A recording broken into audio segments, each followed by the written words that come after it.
that was an interesting first day of the season. I mean, so much happened and there's so much to talk about. I couldn't just leave it as a post-match review. Then again, I'm glad I could remember any of it if I'm being honest. I should have never mixed vodka and Jack Daniels.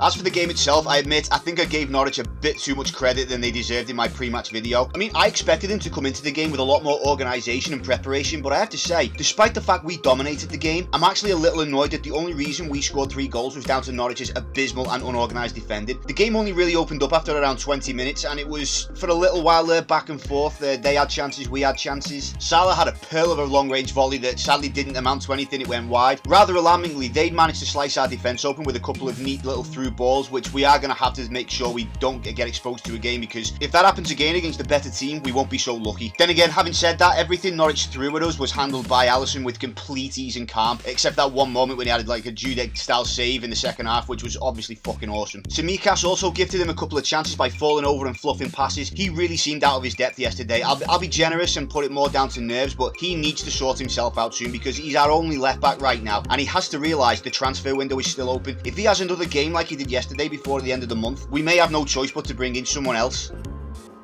There's no fair.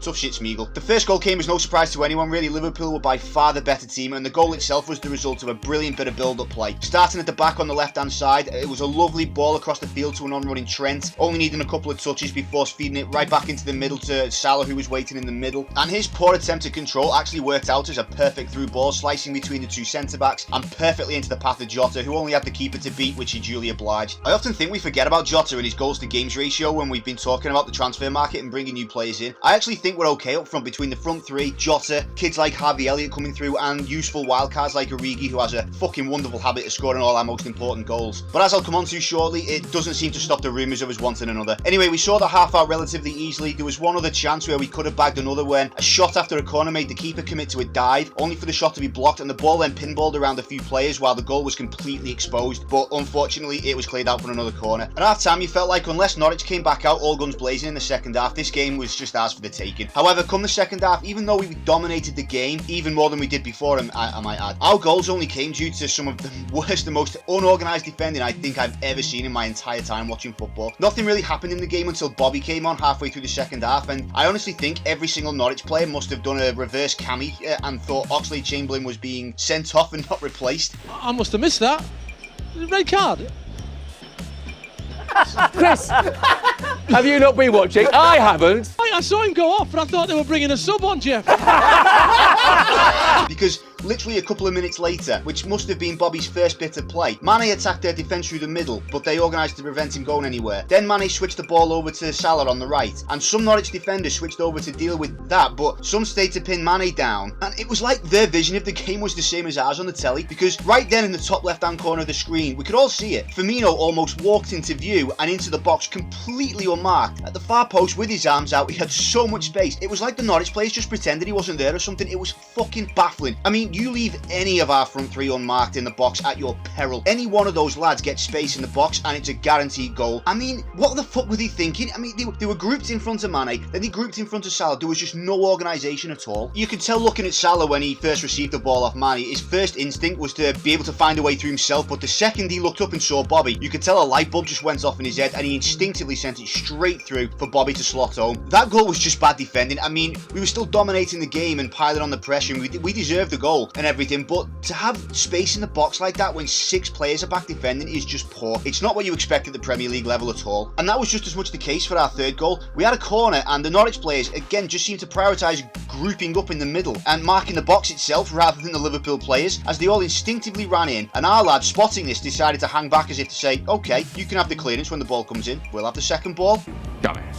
And that's what happened. Ball comes in, Norwich win the header, straight to an unmarked Mo Salah, who has the time to line up a shot and duly glides it home over everybody's heads. Simple. And not much else happened of note after that really, except for the fact it was good that Harvey Elliott got a short cameo appearance. If we don't sign a midfielder this year, I do hope he's given a chance, because although I'm leaving a full review of our transfer window for when it closes, I did say in a previous video I'd like to see Klopp populate the squad with talented youth to start building the groundwork for the next team once the current first team have had their day. I like that kind of forward thinking, and if we have to sacrifice not having a stronger squad for a season or two, if it results in us getting a strong one a couple of years down the line, which is filled with top young talent we've got on the cheap, I'm okay with that. All in all, I think we dominated the game and should have won by more than 3, but I'll give the lads a pass on not chasing more goals after the 3rd goal because the league's a marathon, not a sprint. We've got 3 points, kept a clean sheet, and made our point by winning emphatically. No need to overexert ourselves at this early stage, is there? If I had to nitpick something, I'd say I'm not happy with the manner in which we scored our goals. The second 2 in particular seemed gifted to us by dreadful defending, and if we play a better team, which we almost certainly will for most of the season, we won't be so lucky. We need to get used to scoring goals organically, not through opposition mistakes, but let's face it, it's not a major issue, is it, when you win 3-0? I also feel Tsimikas was completely out of his depth and seemed nervous as hell, and as I said before, he needs to book his ideas up. He's our only fit left back right now, and we need him to step up. If he doesn't, I hope Klopp buys or promotes another left back because we can't have that in the team every week while we wait for Robbo to come back. Now, as for other news, it came out after the game that Liverpool fans have been condemned for homophobic chants. Guilty. This is a bit of a hot potato for me because I made a vow when I started my channel not to bring up politics because it's too divisive, you get too much shit for it, and you run the risk of being cancelled if you go viral for saying something that upsets either side. But I wondered what the hell we'd sang that got everyone's knickers in a twist, and when I read that it was a Chelsea loanee, it was obvious which song they were referring to, and I have to say, it pissed me off, and it's completely unfair that we're getting singled out for it, which is why I'm going to talk about it. Oh, here we go. Now, before I start, let me just get one thing out the way. Yes, I, condemn any and all forms of discrimination. It's sick to be homophobic. It's sick to bash on people for being gay. I've got homosexual friends myself. I even have a homosexual relative. I have no problem with your sexuality. What you do in the bedroom is your business and no one else's business, and no one should give you shit for it unless you're doing something illegal. Now, back on topic. The song in question is the infamous Chelsea Rent Boy song, which has been sung by almost every single one of Chelsea's opponents since they became wealthy under Roman Abramovich. Maybe even earlier unless I haven't been paying attention. I don't understand why you pick Liverpool now for being the homophobic fans for singing that chant. That doesn't make sense. That seems very unfair if you ask me. That song's been sung for 20 odd years. Whether you think it's right or wrong, it's still not fair to start picking on one set of fans now for it after it's been going for 20 years. Not to mention, it's not even meant as an offence to homosexual people.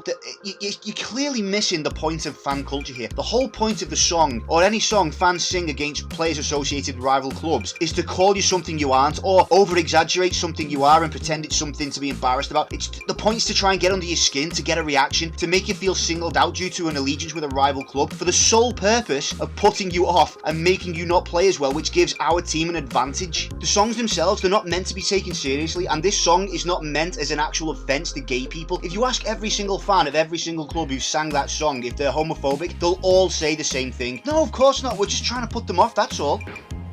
Chill, Winston. I mean, are you actually expecting fans to apologise for trying to provoke an opposition player into not doing well so that their team gets an advantage? Those songs are meant to provoke, they're meant to be outrageous and a little over the line because we're trying to put you off to give us an advantage. I agree there's a line, but what really pisses me off is that line's only there when it upsets woke people. What about when the Norwich fans sang the oh-so-original Sign On song to us, a song which promotes a negative stereotype about Scousers being unemployed, thieving scroungers? I heard it, and we've had it sang to us since the 80s. What about when United fans sing songs about Heysel, about winning their European Cups without killing anyone? We've won it 3 times without killing anyone.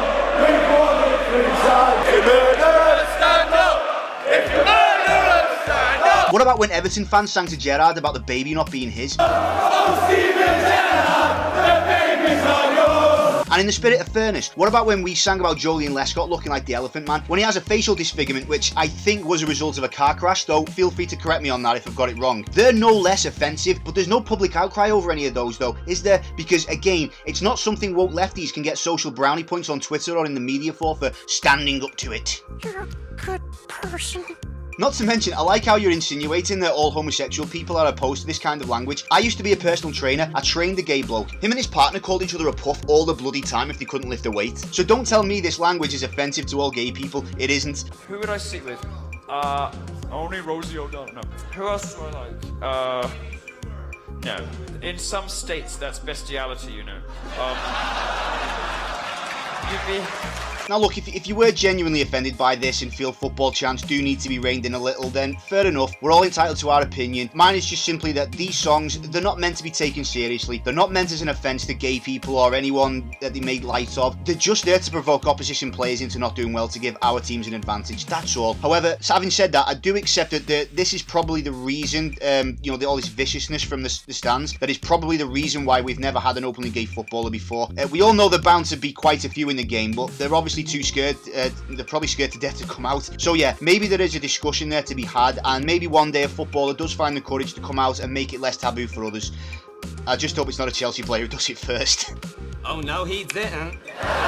And finally, yes, it's being reported in quite a few outlets now that Liverpool are preparing a €120 million or £102 million bid for Mbappe. Here we go again.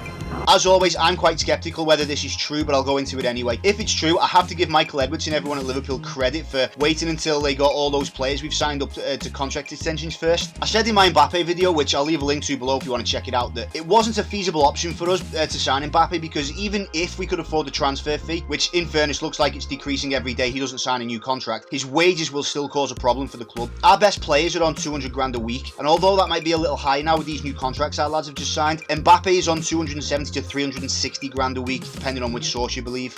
Damn!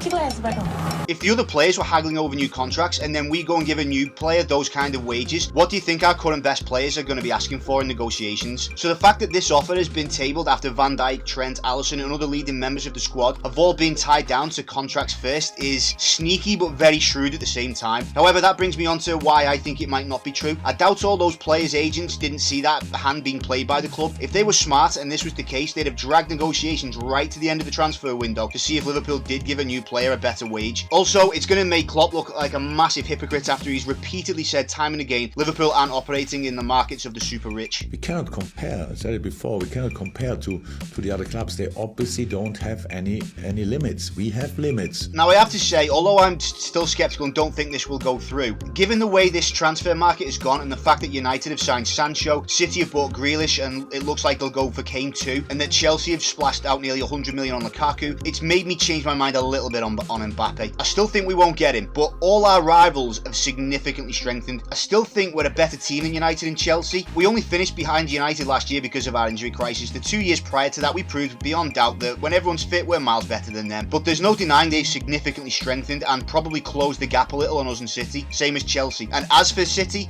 they were on our level without Grealish and Kane. With them, we can't really ignore it and we have to respond. Also, FFP have recently announced a loosening of the rules a little, so some much needed revenue can be pumped back into football after clubs have gone so long without matchday revenue. And seeing as FSG have made it public that they've had huge cash injections from new investors, maybe we could afford a financial package for Mbappe. Let me know your thoughts below. If you liked the video, don't forget to like and subscribe. I'm a new channel at this point, so any and all interactions are very much appreciated. If you already are, thank you again for watching and supporting the channel. It does mean the world to me, and I am working as fast as I can to keep you guys updated with all things Liverpool. But you're all diamonds to me. It does mean a lot to me, believe me. Anyway, I hope you've all enjoyed our first game of the season and our first win. I'll see you all next time for the next game, maybe even earlier for any further news develops regarding new players while the window's still open. But for now, take care lads and lasses, ta-ra.